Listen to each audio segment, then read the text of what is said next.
Assalamualaikum warahmatullahi wabarakatuh. Apa kabar anak-anak? Bagaimana keadaan kalian hari ini? Semoga kalian dalam keadaan sehat ya. Selamat datang di channel Bapak tentang video pembelajaran IPS SMP. Bapak akan upload video pembelajaran setiap minggunya untuk bisa kalian tonton dan kalian simak. Jangan lupa untuk like, komen, dan subscribe bagi kalian yang belum subscribe, serta isi kolom komentar sebagai bentuk absensi kalian ya. Sebelum memulai pembelajaran hari ini, biasakan kita untuk berdoa terlebih dahulu, agar apa yang kita kerjakan pada hari ini mendapatkan manfaat dan ridho dari Allah Subhanahu wa Ta'ala. Amin. Mari kita mulai pembelajaran hari ini bersama-sama.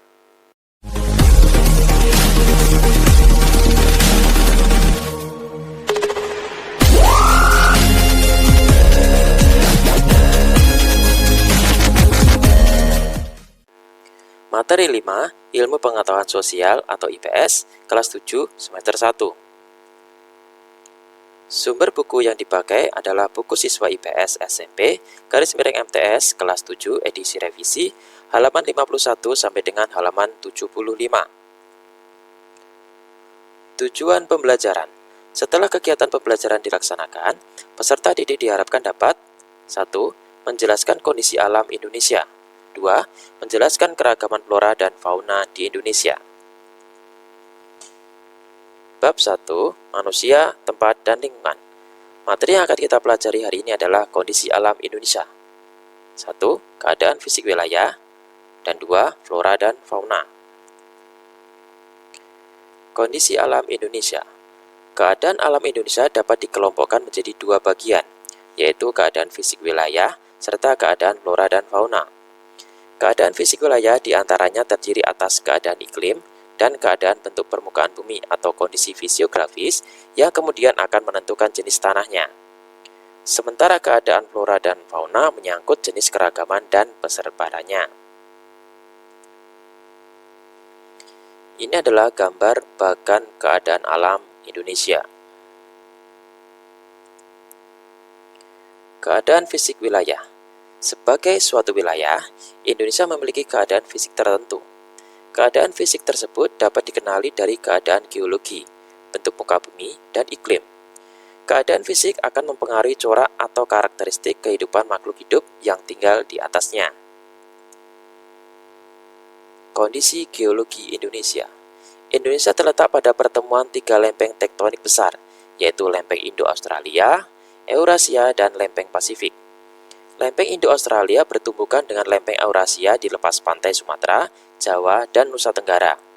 Lempeng Pasifik bertumbukan dengan Eurasia di utara Papua dan Maluku Utara. Tumbukan lempeng tersebut kemudian membentuk rangkaian pegunungan yang sebagian menjadi gunung api di sepanjang Pulau Sumatera, Jawa, Nusa Tenggara. Selain terbentuk pegunungan dan gunung api, tumbukan antar lempeng juga menghasilkan fenomena gempa bumi. Gempa bumi terjadi karena lempeng yang saling bertumbukan, kemudian menghasilkan getaran yang sampai ke permukaan bumi.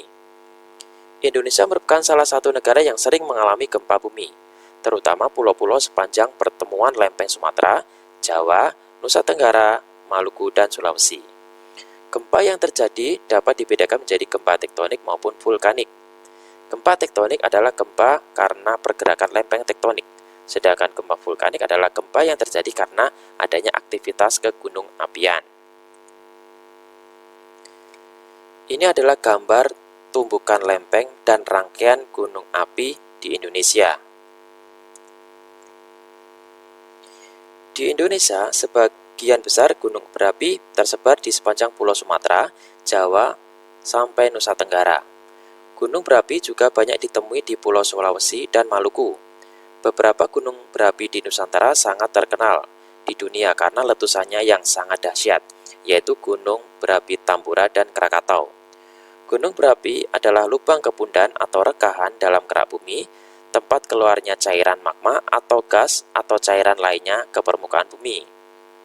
Ciri gunung berapi adalah adanya kawah atau rekahan. Sewaktu-waktu gunung berapi tersebut dapat meletus. Ini adalah gambar gunung berapi di Indonesia.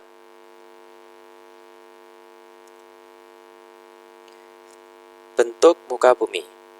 Indonesia terdiri atas belasan ribu pulau, baik yang berukuran besar maupun yang berukuran kecil. Jumlah pulau seluruhnya mencapai 13.466 buah. Luas wilayah Indonesia mencapai 5.180.053 km persegi, terdiri atas daratan seluas 1.922.570 km persegi dan lautan seluas 3.257.483 km persegi. Ini berarti wilayah lautannya lebih luas dari wilayah daratannya. Bentuk muka bumi Indonesia dapat dibedakan menjadi dataran rendah, dataran tinggi, bukit, gunung, dan pegunungan.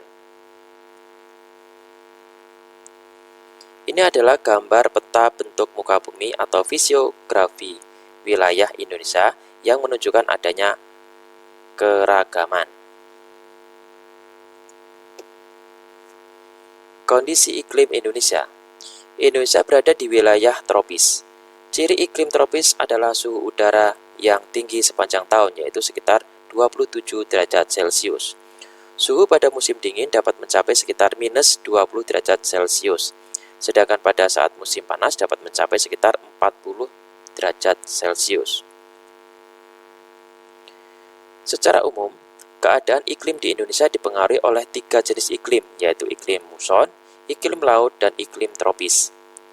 Iklim musim dipengaruhi oleh angin musim yang berubah-ubah setiap periode waktu tertentu. Biasanya satu periode perubahan adalah 6 bulan. Iklim tropis terjadi karena Indonesia berada di daerah tropis. Suhu yang tinggi mengakibatkan penguapan yang tinggi dan berpotensi untuk terjadinya hujan. Iklim laut terjadi karena Indonesia memiliki wilayah laut yang luas, sehingga banyak menimbulkan penguapan dan akhirnya mengakibatkan terjadinya hujan. Berbagai jenis iklim tersebut berdampak pada tingginya curah hujan di Indonesia. Curah hujan di Indonesia bervariasi antar wilayah, tetapi umumnya sekitar 2.500 mm per tahun. Walaupun angka curah hujan bervariasi antar wilayah di Indonesia, tetapi pada umumnya tergolong besar. Kondisi curah hujan yang besar ditunjang dengan penyinaran matahari yang cukup membuat Indonesia sangat cocok untuk kegiatan pertanian, sehingga mampu memenuhi kebutuhan penduduk akan pangan. Hal yang menarik bagi Indonesia adalah terjadinya angin muson. Angin muson adalah angin yang terjadi karena adanya perbedaan tekanan udara antar samudra dan benua. Pada saat lautan atau samudra menerima penyinaran matahari, maka diperlukan waktu yang lebih lama untuk memanaskan lautan. Sementara itu, daratan lebih cepat menerima panas. Akibatnya, lautan bertekanan lebih tinggi dibandingkan dengan daratan. Bergeraklah udara dari lautan ke daratan. Pada saat musim hujan di Indonesia, antara Oktober sampai April, angin muson yang bergerak dari Samudra Pasifik menuju wilayah Indonesia dibelokkan oleh gaya Coriolis, sehingga berubah arahnya menjadi arah atau angin barat atau disebut angin muson barat. Pada saat bergerak menuju wilayah Indonesia, angin muson dari Samudra Pasifik telah membawa banyak uap air, sehingga diturunkan sebagai hujan di Indonesia. Peristiwa sebaliknya terjadi pada musim kemarau antara bulan Mei sampai September. Pada saat itu, angin muson dari benua Australia atau disebut angin timur yang bertekanan maksimum bergerak menuju benua Asia yang bertekanan minimum melalui wilayah Indonesia. Karena benua Australia sekitar 2/3 wilayahnya berupa gurun, maka udara yang bergerak tadi relatif sedikit uap air yang dikandungnya. Selain itu, udara tadi hanya melewati wilayah lautan yang sempit antara Australia dan Indonesia, sehingga sedikit pula uap yang dikandungnya. Pada saat itu, Indonesia terjadi musim kemarau. Ini adalah gambar arah angin pada saat musim hujan di Indonesia. Angin membawa uap air dari Samudra Pasifik berbelok di ekuator, menurunkan hujannya di Indonesia. Ini adalah gambar peta curah hujan di Indonesia yang tergolong tinggi, tetapi tidak tersebar secara merata.